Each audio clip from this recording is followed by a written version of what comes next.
Good morning বন্ধুরা, শুভ সকাল। একটা নতুন সকাল নিয়ে নতুন ব্লগ নিয়ে হাজির হয়ে গেলাম। আজকে হচ্ছে বুধবার।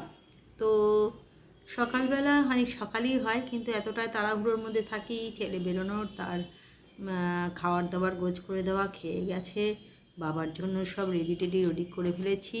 তবে সকালবেলা না রুটি তরকারি একদম থাকছে না। টিফিনে নিয়ে গেলে সেক্ষেত্রে একটু ভাজাভুজি, মিষ্টি, একটু কলা এইসব দিতে হচ্ছে। তো আবার অনেক সময় থেকে যায়, বেশিরভাগ নষ্ট হয়ে যাওয়ার সম্ভাবনা। যা গরম পড়েছে রাখা যাচ্ছে না, আর রুটি তো কোনো মতেই খেতে পাচ্ছে না। তো রোজ রোজ রুটিই দিচ্ছি, একটু গরম গরম লুচি আর ছোলার ডাল আলু দিয়ে কি রাখতে পারবে। তার সাথে মিষ্টি দিয়ে দিচ্ছি, যদি কোনো কারণে ছোলার ডালটা টকে যায় তো মিষ্টি দেখে নেবে। এমনিতে এত গরম কিছুই পারা যাচ্ছে না, জানি না কতটা কি রাখতে পারা যাবে। তো চলুন, শুভ সকালের শুভেচ্ছা ভালোবাসা দিয়ে ব্লগটা শুরু করলাম। প্রচণ্ড গরম, তবে আজকে একটু ইচ্ছা হচ্ছে কষা কষা করে হাঁসের ডিমের কারি, তো এটাই ইচ্ছা আছে, দেখা যাক। আর যা একটু উচ্ছে ভাজা, যে টক ডাল, এগুলো খেলে কি মুখটা ভালো লাগে। আর এই সময় টক তেতো দুটোই খাওয়া খুবই দরকার, সেসব মাথায় রেখেই করব। চলুন দেখা যাক কী হয়। চলে এলাম বন্ধুরা দুপুরের লাঞ্চের পর্বে। প্রচণ্ড গরম, ঘেমে যাচ্ছি, দেখতেই পাচ্ছেন, কিছু করার নেই। গরমটা এত পড়ছে না যে আর রান্নাঘর থেকে বেরোতে পারলে অন্তত বাঁচা যায়। সবার আগে যেটা খুবই দরকার।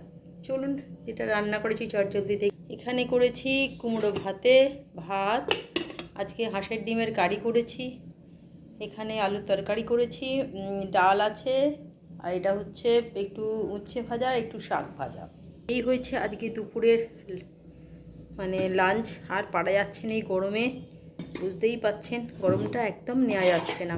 কিছু করার নেই, গরমের সময় গরম হবে। আমার ছেলে বলে গরমের সময় গরম হবে, শীতের সময় শীত করবে, শুধু পারবো না বললে তো হবে না, সবটাকেই নিতে হবে। সত্যি কথা বললে নিতে পারছি না, আর এতটাই গরম লাগছে, কিছু ভালো লাগছে না।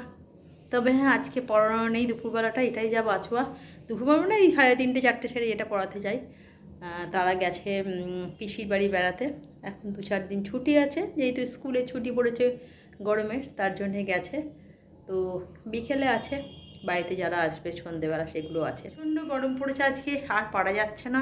এরকম গরম যদি থাকে, তো রান্না করাটা যে কী কষ্ট, যারা রান্না করেন তারাই বলছেন। রান্নাঘর থেকে বেরোনোর পর যেন হাঁপ ছেড়ে বাঁচি। 1-1.5 ঘন্টা যে রান্না করতে হয়, তো সেটা খুব কষ্টকর। আর রাতে যেটা করেছি সেটা গরম গরম রুটি করতে গেলে খুব কষ্ট হয়।